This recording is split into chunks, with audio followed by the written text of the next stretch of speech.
Estamos hablando un poco de los diferentes tipos de familia, cómo la familia fue transformándose, ¿no? Desde sus inicios, que eran pequeños grupos, hasta la actualidad que aparece como familia nuclear. ¿Sí? Hasta ahí, esto fue lo que veníamos hablando. Después vimos que en la historia argentina, ¿sí? Sobre todo a partir de la aparición de lo que Torrado llamaba los modelos de acumulación, puntualmente con el modelo agroexportador, aparece la familia extensa y esa familia extensa, ya con la transformación industrial, sobre todo en la década del 30, con la aparición de la clase obrera y el desarrollo de la industria, que se consolida con el justicialismo, decíamos que esa familia extensa comienza hacia el paso, el camino hacia la familia nuclear, también en la Argentina. Decíamos un poco que asociado a esta transformación de la familia,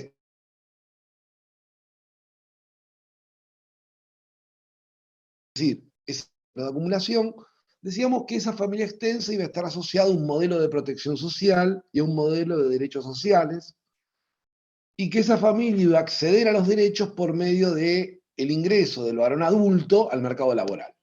Por lo tanto, esa división entre lo público y lo privado, ¿se acuerdan que hablábamos de la modernidad y de la industria? También se daba en el caso argentino, ¿sí? La mujer se hacía cargo de los hijos o de les hijes y el hombre iba a trabajar a la fábrica o al lugar de trabajo que fuere.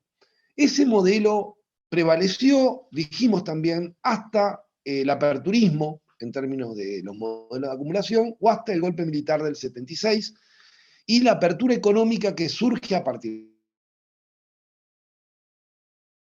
de este. A partir de ahí dijimos que era en crisis ese modelo de familia. ¿Por qué? Y porque entran en crisis sus bases materiales. ¿Qué son sus bases materiales? Y el empleo formal. En un país donde desaparece, donde el empleo formal deja de ser el elemento socializador, claramente la figura de acceder a los derechos mediante el empleo empieza a entrar en crisis. Y con ello la idea de que el hombre puede sostener a la familia, porque dejaba de ser el empleo ya la garantía de acceso a los derechos. De hecho, si uno lo piensa hoy, hoy el trabajo no me garantiza no ser pobre. Algo que era impensable en aquellas otras sociedades.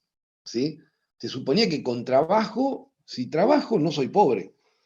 ¿Qué iba a decir? Dicho esto, entonces, ese modelo de familia comienza también a entrar en crisis porque aparece la idea de que no hay un solo sustentador, no hay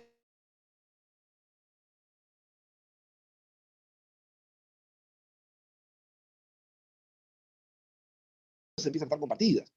La familia nuclear comienza a transformarse, ¿se acuerdan que un poco hablábamos? En familia extensa.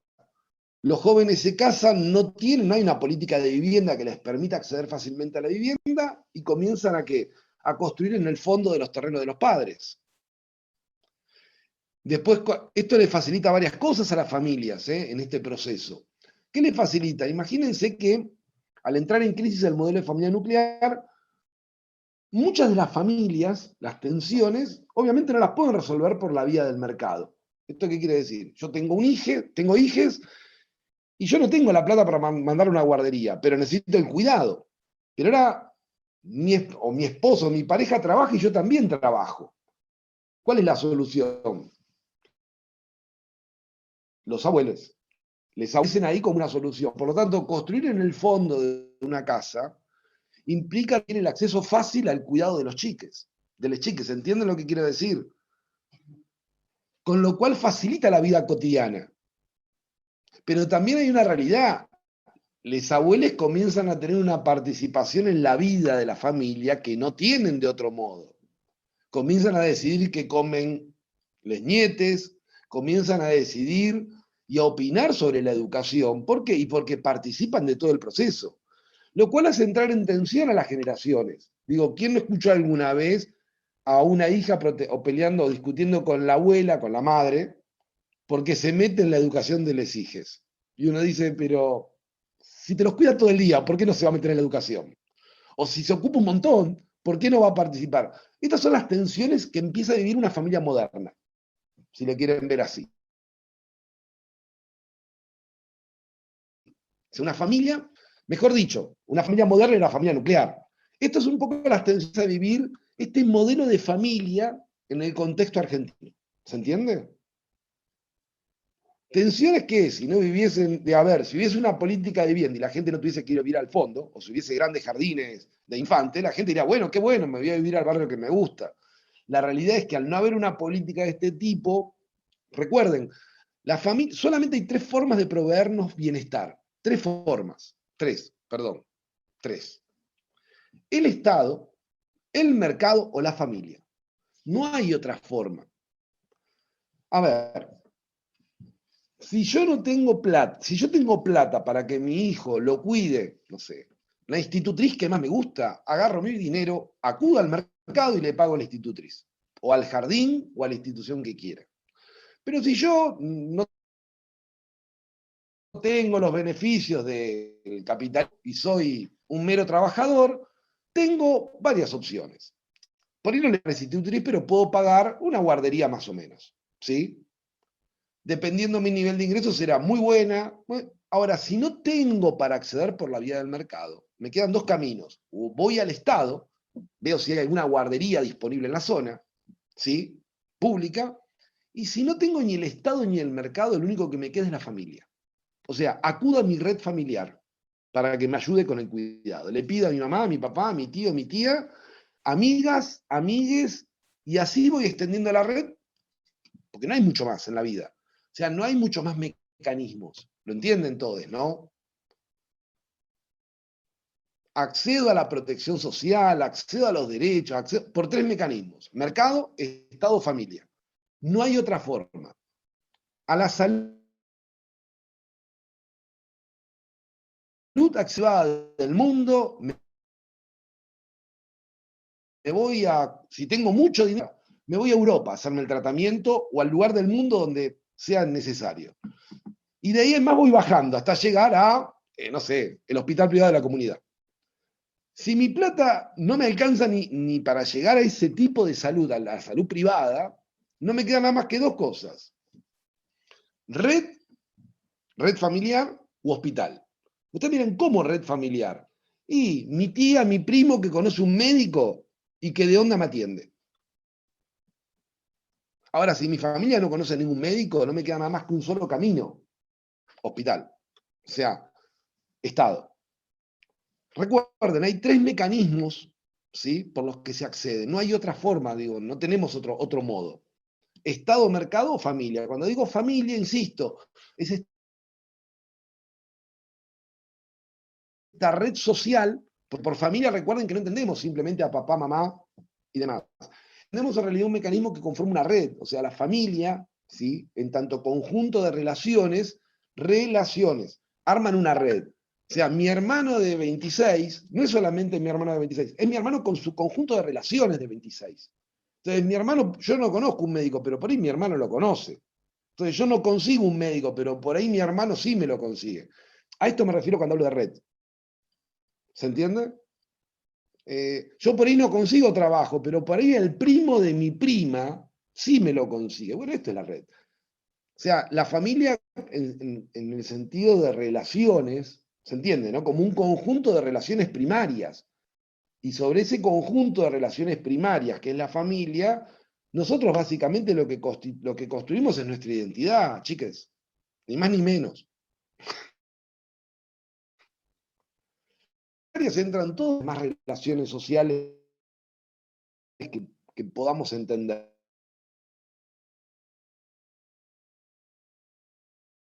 Todos los puntos, más o menos. ¿Sí? Dicho esto, esa familia comienza ese traspaso a lo que llamamos de la modernidad o de la familia moderna a la familia posmoderna. Ese traspaso entre lo moderno y lo posmoderno se va a dar en Argentina en ese proceso del aperturismo, entre el 70 y el 80. ¿Sí?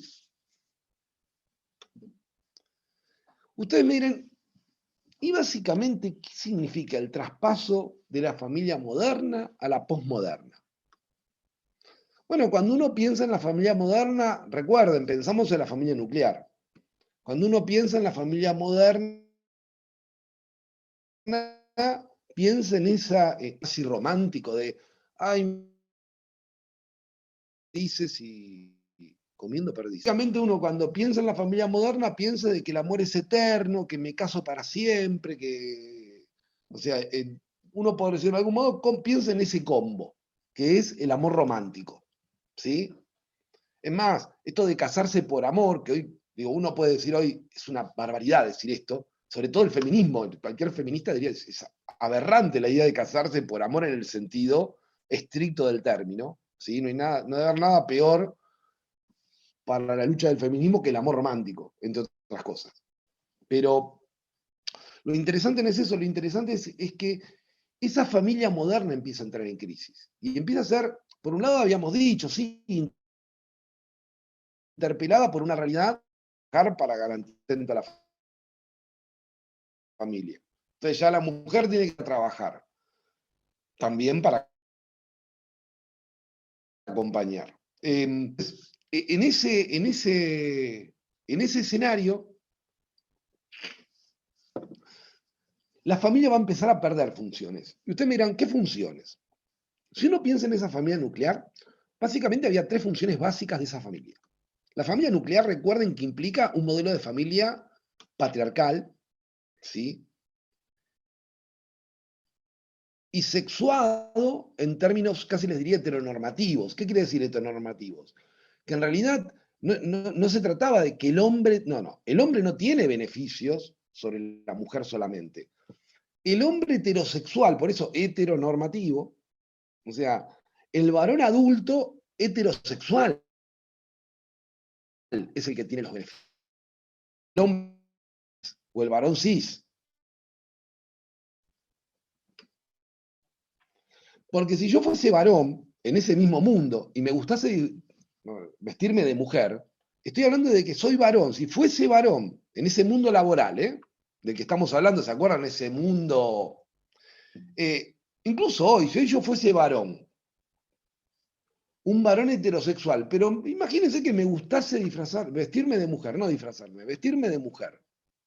¿Sí? ¿Qué pasaría? Es la pregunta del millón.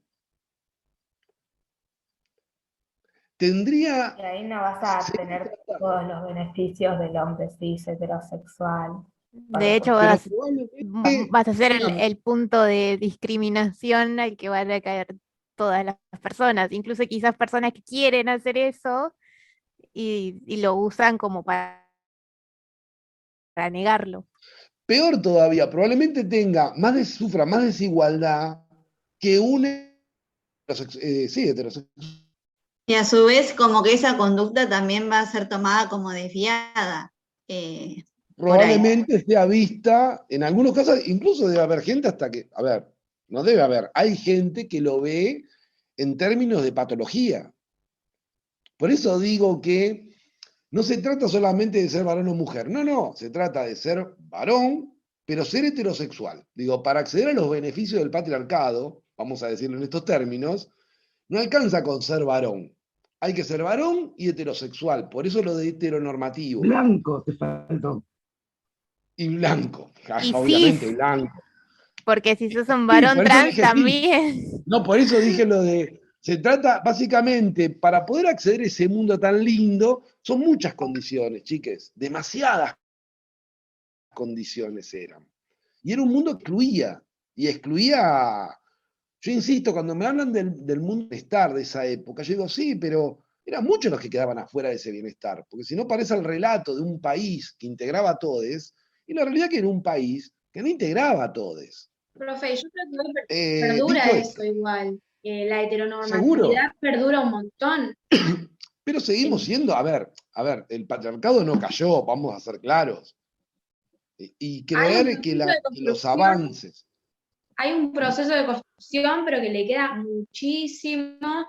Y Sin a duda que alguna. cambia cosas concretas, falta un montón, porque todavía siguen esos parámetros para puestos laborales, para un montón de cosas.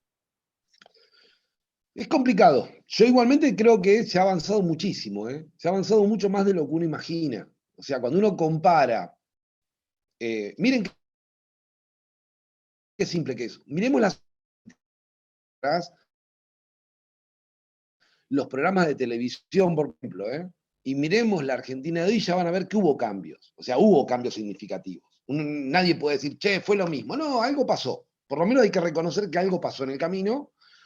El hecho de que yo mismo hoy lo pueda hablar en estos términos implica que hay un proceso que en algunos casos será mayor, menor, pero hay un proceso de deconstrucción. Digo, la ley Micaela no es simplemente un papel, de hecho se está poco a poco avanzando en la implementación, por lo menos en los organismos públicos. Se ha avanzado bastante. A ver, falta muchísimo, sí, faltan kilómetros y hectáreas de avances. Pero bueno, pero yo lo veo con optimismo en ese sentido. Porque creo que el propio sistema no puede sostener la familia patriarcal o el patriarcal. En la medida que el empleo desaparece como generador de cohesión social, ¿se entiende, no? Esto, la estructura de autoridad que se asentaba sobre todo eso va desapareciendo. Porque, ¿qué padre? A ver, esto es así de simple. Pensemos en el siguiente escenario. En una niñez, casi les diría, lo que nosotros hoy llamamos adolescencia, hace unos 60 años atrás casi no existía.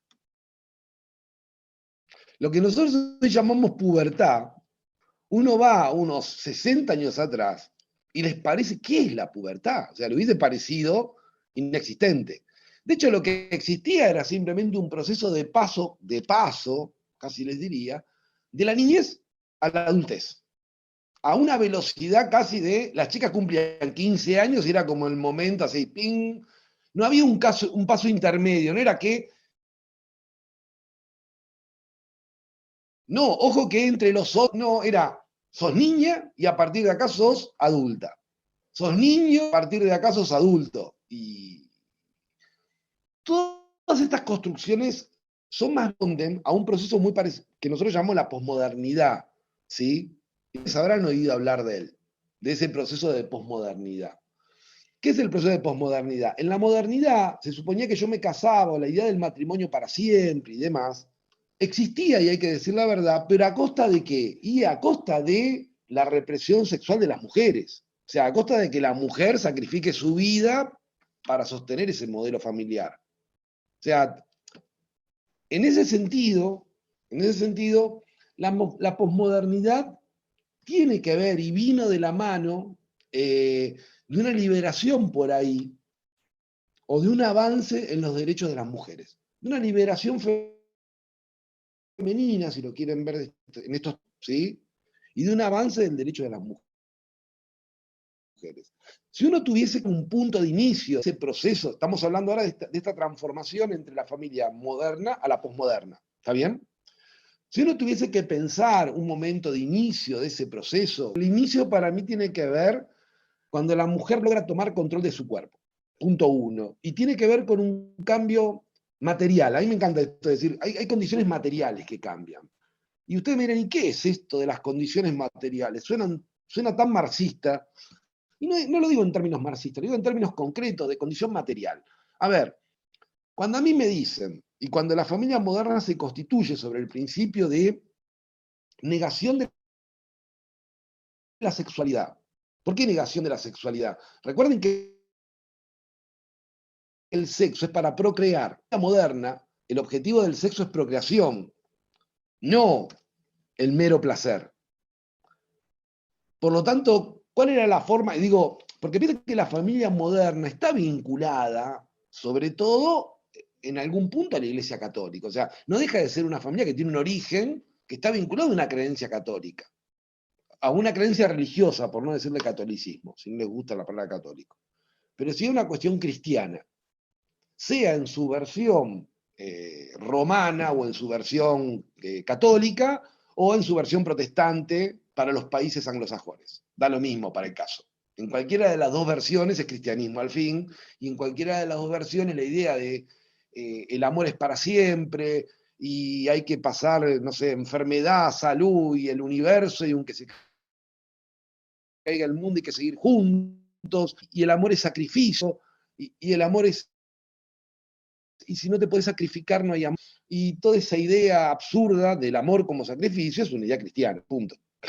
A esto me refiero cuando digo, la familia moderna tiene un origen judio-cristiano, un origen cristiano, en ese sentido lo digo. Obviamente que yo no creo que el amor sea el sacrificio, pero digo que en cuanto aparece la posibilidad de la píldora, y esto sí es interesante, cuando aparece la píldora y la posibilidad de que la mujer, tomando una pastilla, no quede embarazada, automáticamente el placer y la reproducción se separan. Ahora la mujer podía decir cuándo quería sexo por placer o sexo meramente por reproducción. Y ahí la mujer empieza a tener el control de su cuerpo. Porque, a ver, porque el hombre no lo puede controlar que va a estar 24 horas viendo que no se toma una pastilla. Es absurdo. ¿Entienden esto o no? Entonces, en algún punto comienza a ver este proceso. Y la mujer comienza a tomar control del cuerpo, y en cuanto empieza a tomar control del cuerpo, pasa algo maravilloso que ¿qué es? Toma conciencia del cuerpo. O sea, toma conciencia de que también tiene un cuerpo y que también tiene derecho a disfrutar. Y ahí es cuando las mujeres dicen, ¿y por qué yo no me voy a dedicar a ser profesional? ¿Por qué tengo que dedicarme a criar a los pibes todo el resto de mi vida? ¿Y qué pasa si quiero volver a la facultad? Total, ya estoy laburando, ahora estoy laburando 4 horas para ayudar en mi casa, ¿y por qué no termino por qué no termino, si era una mujer trabajadora, seguramente podría decir, ¿por qué no termino la secundaria? Y sí, voy a terminar la secundaria. Y por ahí decía, termino la secundaria y a los 29, ¿y por qué no hago la facultad? Y sí, la mujer se empieza a plantear estas cuestiones, pero porque cambian las bases materiales. ¿Entienden lo que quiere decir con esto de las condiciones materiales? Esto no fue en 10 minutos, claramente. Piensen que no alcanza con que la pastilla esté. Culturalmente tenemos debatía lo de la interrupción voluntaria del embarazo, ¿no? Que el debate se daba falsamente en aborto o no aborto. A ver, una interrupción voluntaria del embarazo no obliga a la gente a abortar, claramente. Y de hecho mucha gente, incluso por ahí, porque volvemos a esto, los deseos son productos culturales también, chiques. Creer que el deseo no es también un resultado de la cultura, es como, o sea, querer o no querer abortar, y también en algún punto es producto de nuestras relaciones familiares, es producto de cosas que no manejamos en el fondo. Y por lo tanto, aunque se votase, hay mucha gente que no va a ir al aborto, aunque esté permitido. ¿Por qué? Porque el proceso de concientización y esto que hablamos de la deconstrucción y demás, son procesos que trascienden a una generación. Y piensen que estamos hablando que recién ahora, ¿qué pasarán? De 10 años, una década podemos venir diciendo en materia de derechos y de, si se quiere, de avance de los derechos de las diversidades, que tampoco estamos hablando de, a ver, no creamos que somos la panacea, no somos la panacea, no somos San Francisco ni Sitges. Lo nuestro es más modesto, digo, todavía en esta ciudad se golpean homosexuales, quiero ser claro en esto, hay grupos, ¿sí? En esta ciudad, pues si no parece que estamos en, no sé, en algún país, en Suiza o en algún país que desconozco. No. Queda mucho por recorrer, pero es cierto que al cambiar esas bases materiales, se ponen en tensión los discursos y un poco se ponen en tensión las realidades. Digo, yo puedo creer que la familia, qué lindo es enamorarse para siempre, pero después voy viendo que mi amiga de la infancia se separó y está mucho más feliz que antes. ¿Se entiende lo que quiero comentarles? O mi compañera de trabajo, y sí, se separó porque estaba harta del marido, y ahora está más feliz que antes también. Entonces, esto es lo que empieza a jugarse, esto es lo que empieza poco a poco, ¿sí? A ir rompiendo con el modelo de familia, y hay algo más.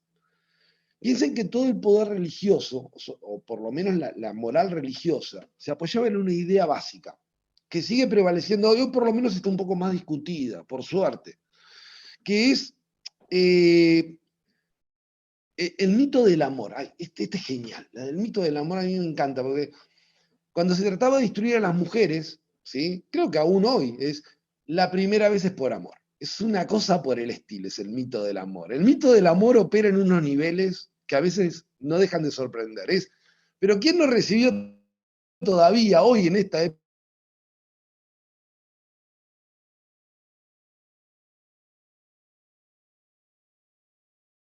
por ser la primera vez de nadie, que cada uno haga lo que pueda con su vida. Sí, lo que voy a decir es que estos mitos en algún punto entran, chocan con la realidad todo el tiempo. ¿Sí? A veces pasa lo siguiente, que la gente trata que el mito perdure, por algún motivo, o sea, porque a veces la realidad es más dura que un mito. Y quiero ser bastante claro en esto, o sea, ¿qué quiere decir cuando la realidad es más dura que un mito? Yo conozco, o por lo menos hace poco hablábamos de eso, yo de primeras experiencias que han sido prácticamente una situación de abuso, ¿no? A esto me refiero con el mito, que prácticamente ha sido una situación de abuso y por operación de este mito, ¿se acuerdan de este mito que le estoy diciendo? El mito de la primera vez es por amor o cosas por el estilo. Las personas que viven asociativamente de abuso terminan creyendo que, y no, lo que. Y en realidad no le está siendo víctima de un abuso, ni más ni menos que eso. Dicho esto, por eso digo que esto de los mitos son un problema, porque en algún punto, si yo creo que una cosa es de determinada manera, termino comportándome de ese modo, como si realmente lo fuera. Entonces, creer que los mitos no construyen realidad es absurdo. Tan absurdo como creer que el lenguaje no construye realidad.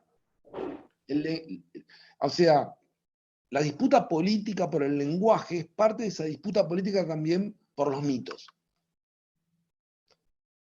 ¿Se entiende esto de los mitos, no? A lo que me refiero. Porque hay millones de mitos, ¿verdad? Que una mujer tiene que ser buena madre, que si no es buena madre, no sé, esas cosas que aparecen así en el mundo. El mito, ¿no? del amor materno es el que nos ha atravesado de una forma que ha condicionado el lugar de la mujer.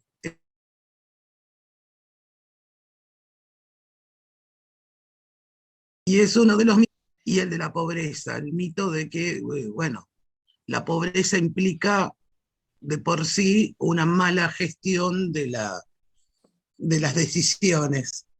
Tienen un peso imposible de correrse. Sí tenemos que ver, ahora hablo como trabajadores sociales, hasta dónde estamos metidos en esos mitos, en nuestras intervenciones, porque esos mitos nos constituyeron, los tenemos dentro, por más que podamos plantearlo y como Alejandro sacarlos afuera, esos mitos nos construyeron como personas. Entonces, mirarlos fijo a los ojos de esos mitos es uno de los primeros laburos que tenemos. Mariana hacía mención a que en muchos casos se cree que hay una relación entre pobreza y control de la natalidad. Voy a decirlo así de rápido y de veloz en el asunto. Cuando Mariana dice hay decisiones, pareciera ser que, y hay cierto argumento respecto a que se es pobre porque se tienen muchos hijos porque no se accedió a buen nivel de educación y no se accedió a buen nivel de educación, y es como que hay un círculo de cosas que llevan una a la otra y nos quedamos ahí en el medio. Sí, o que quieren un plan social, que las personas tienen un montón de hijos porque quieren planes sociales. Exactamente. Yo creo que nadie elige ser pobre. Voy a hacer así de simple. Digo, si la gente elige ser pobre por tener un plan social, no sé, que vengan los ricos acá y tener social y con eso se resolvería. O en principio digo, ahí estaría alguna opción. Yo no sé, la verdad, sí creo que la pobreza tiene que ver con la riqueza. Y sí creo que cada vez que se habla de la pobreza no se puede evitar hablar de la riqueza. O sea, pobreza y riqueza son dos aspectos del fenómeno de la desigualdad. Entonces, si vamos a hablar de los pobres, hablemos de los ricos. O sea, si vamos a hablar de los problemas en la urbanización de Villa de Paso, bueno, hablemos también de los problemas de la no urbanización, o sea, o de los problemas derivados de. Ahora, en un segundo que ya lo voy a resolver. De que no se ajustan las tasas a los diferentes barrios. Digo, Parque Luro tendría que pagar mucho más de lo que está pagando hoy, porque cualquier propiedad en Parque Luro vale 10 veces más de lo que vale una propiedad en el regional. Y sin embargo, cuando vemos lo que está pagando de impuestos, alumbrado, barrido y limpieza, paga lo mismo una propiedad en Parque Luro, el frente en Parque Luro, que en el regional. O sea, si vamos hablando, insisto, de la pobreza, hablar también de la distribución de la riqueza y de mecanismos de distribución. La política fiscal es un mecanismo de distribución de la riqueza también.